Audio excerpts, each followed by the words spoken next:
So today I'm just going to talk through one of my PhD studies, which is on the agreement between two measures of arterial stiffness in chronic stroke patients. I'm going to start with a bit of a background on why I'm doing the study, and then sort of start to talk about the methods and results that I've started to analyse. This is kind of a preliminary analysis, just because I may need to add more people to it, but yeah, I just thought I'd present the results so far. So just a quick background on stroke. So stroke is the interruption of blood flow to the brain. It limits the supply of oxygen and nutrients needed to function. There are two main types of stroke, ischemic and hemorrhagic. The ischemic stroke is probably the most common. There's around 85% of strokes are ischemic, and this is due to the obstructive blood vessel. Sorry, is it? Sorry, I thought I heard someone say something. And then the hemorrhagic stroke, there's around 15% of strokes are hemorrhagic, and this is where there's an arterial bleed or rupture within the brain, or within the brain, or just outside. And there is sort of minor strokes, which are transient ischemic attacks. So this is more of a warning sign of a major stroke, and this is where there's a temporary cutoff of blood flow to the brain. And this is sort of, like I say, a warning sign for more of a major stroke. So maybe lifestyle changes might have to be made, or medication to help sort of reduce reduce whether a major stroke may occur, basically. So hypertension is the sort of most important modifiable risk factor for a stroke. However, this doesn't fully account for the development of a stroke. Although high blood pressure is a good indicator, there are sort of other ways that we can look at blood vessel health as a whole. One sort of way that we can look at that is looking at more of the central arteries. So one of the main central arteries is the aorta, and this is like the most elastic artery within our body. And we can look at the stiffness of this. So as we age, our arteries become a bit stiffer, or become stiffer as we age.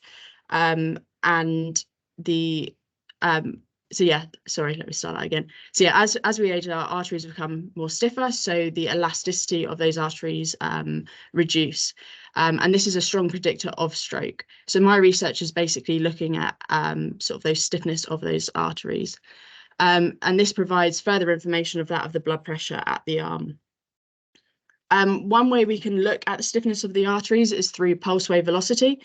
And pulse wave velocity is when our heart contracts, a pulse wave is generated and sent through our body, and we can feel this pulse at various points within our body. And pulse wave velocity is looking at the speed of that pulse wave throughout. So when our arteries are less stiffer, the pulse wave is slower, but when our arteries become stiffer, the pulse wave is much faster. And the gold standard way of doing this is looking at the carotid femoral pulse wave velocity. So carotid is obviously within our neck, so we can measure the pulse wave within our neck, and then the femoral, which is the top of the thigh, and we can measure how quickly that pulse wave flows between the two. Carotid femoral is the sort of gold standard measure of this, is because it's extensively researched. It measures the elastic arteries, and it's a predictor of cardiovascular risk, and it's also widely used. However, it can be technically challenging. The reason for this is because within when we look at the carotid pulse wave, it's quite difficult to get the pulse wave sometimes due to fat around that area in some participants, breathing interferences, and other things like that. So it can be quite difficult to measure the carotid waveform. It also can be uncomfortable for participants. The reason for this is when we can put a cuff around the neck, which sounds a bit weird, but it's not the full cuff that inflates, but it can feel restrictive for the participant. So although this is a good measure, it's used a lot in research. There are some sort of, I'd say, disadvantages of using this, especially in a clinical population. So my research is looking more at the brachial femoral pulse wave velocity. So instead of using the carotid, we use the brachial femoral. We'll use the brachial, so it kind of replicates that of the sort of normal blood pressure of just using it at the arm, but we also have a cuff around the top of the leg as well. This has been shown to have a moderate to close correlation with carotid femoral pulse wave velocity, especially in young, healthy and other clinical populations. It measures the central components of the arterial tree. However, it does avoid that difficult nature of using the carotid artery, and it is useful in more large cohort and clinical settings because it does replicate when we use normal blood pressure at the arm. The reason I'm looking at this in the stroke population is quite a unique population. When people have a stroke, they tend to have a weaker side. And recently, research has shown that the symptomatic side they have higher central blood pressure measures. So I wanted to include this within my research to see whether there is a difference between the symptomatic and asymptomatic side, and also research does looks at supine quite a lot, so lying down quite a lot, and I also wanted to include seated to see whether there'd be any difference within that. So the aims of this study was to assess the agreement of carotid femoral pulse wave velocity and brachial femoral pulse wave velocity within chronic stroke patients. And I've also included within this the reliability of the Vicorder. The reason I'm using the Vicorder a bit more is it's less operator dependent than the gold standard way of measuring it.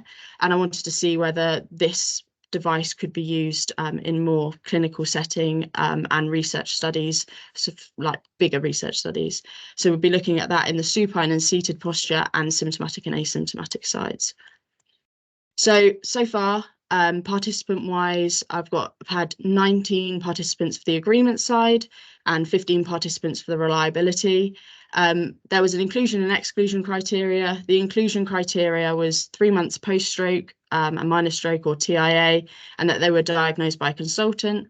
And exclusion criteria, unstable cardiac conditions, mainly because of one of the devices that I use, suggests a couple of cardiac conditions to sort of remove and not use with participants, and patients lacking the ability or capacity to consent. So just to give you a bit of an overview, if they were in the agreement study, they came in twice. If they were in the reliability part, they came in 4 times. Pre-assessment made for every visit, they came in that they had 3-hour fast, no caffeine for 12 hours and no vigorous activity for 24 hours. The reason for that is these all have an effect on arterial stiffness measures and the measures that I was taking throughout. So we wanted to make sure that everyone came in the same sort of physiological state before they started. In the first visit, they did a health history questionnaire and other characteristics, and then they were randomized into the seated or supine posture. They were then asked to rest for 15 minutes, and then I took some vascular measures. So this was a cuff was placed around the carotid artery, the arm and the top of the leg. This was actually part of like a much larger study, so I did take some other measures as well, but just for the purpose of today, I've just included those 2 measures. In visit 2, they basically did exactly the same thing, but in the alternate posture. So 15 minutes rest again, and then carotid femoral and brachial femoral pulse wave velocity was taken. For the reliability part, they then came in a further 2 visits.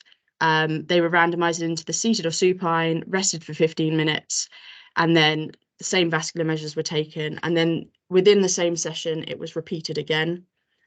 For visit 4, exactly the same thing happened, randomization, and then rest, and then those measures were taken again.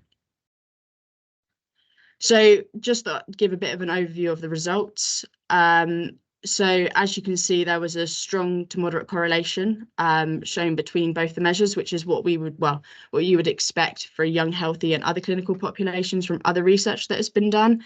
And the supine and seated posture and symptomatic and asymptomatic sides had a similar correlation, except that asymptomatic side there, but still demonstrated that moderate correlation.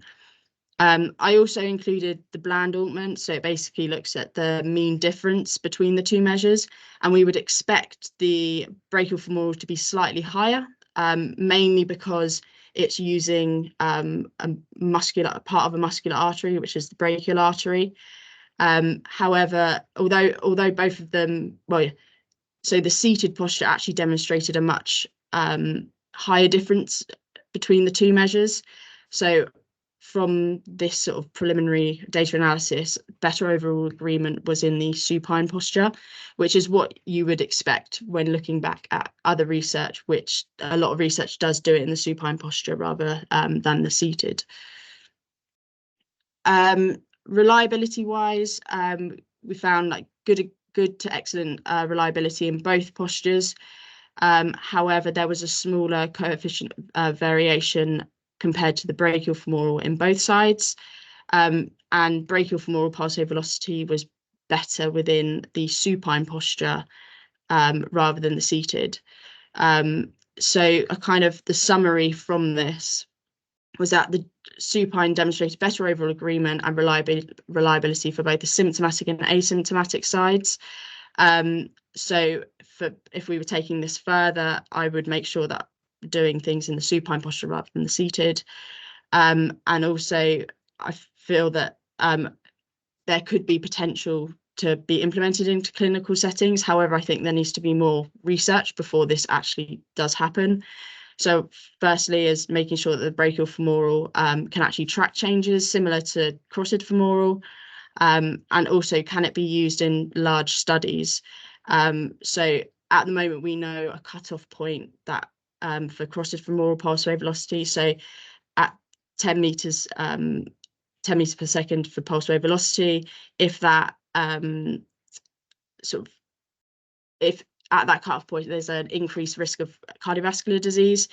So for research purposes, for the brachial femoral pulse wave velocity, is there a cutoff for that, as we know that brachial femoral pulse wave velocity is higher?